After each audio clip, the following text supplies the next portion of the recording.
আসসালামু আলাইকুম। Hybrid automobile workshop থেকে আপনাদের সবাইকে স্বাগতম। তো আজকে আমাদের এই ভিডিওতে একটি নিসান এক্সটাইল 2016 মডেলের একটি হাইব্রিড গাড়ি দেখতে পাচ্ছেন। তো গাড়িটা মূলত ব্রেক সিস্টেমের প্রবলেম, যার কারণে আমরা গাড়িটার যে ব্রেক বুস্টার রয়েছে তো বুস্টারটি আমরা খুলেছি।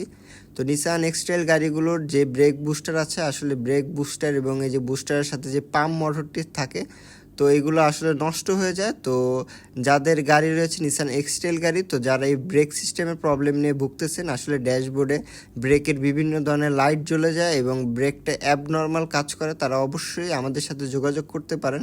এই যে দেখতে পাচ্ছেন পাম্প মোটরটি, আসলে এই পাম্প মোটরটি মাঝে মধ্যে নষ্ট হয়ে যায়, তো আমরা এটা অল্প টাকায় আসলে রিপেয়ার করে থাকি। তো এই যে দেখতে পাচ্ছেন যে বুস্টারটা আছে সেটা। তো যাদের নিসান এক্সটাইল হাইব্রিড গাড়ি রয়েছে তারা অবশ্যই ব্রেক সিস্টেম নিয়ে যদি কোনো প্রবলেমে ভুগতেছেন, ঢাকা অথবা ঢাকার বাইরে যে কোনো প্রান্তে হন না কেন, অবশ্যই আমাদের সাথে যোগাযোগ করতে পারেন। আমাদের নাম্বার দেওয়া থাকবে এবং আমাদের সাথে যোগাযোগ করলে আপনারা অল্প টাকায় আসলে গ্যারান্টি সহকারে এই ধরনের কাজগুলো করতে পারবেন। তো যাদের গাড়ি রয়েছে অবশ্যই যোগাযোগ করবেন। আসসালামু আলাইকুম।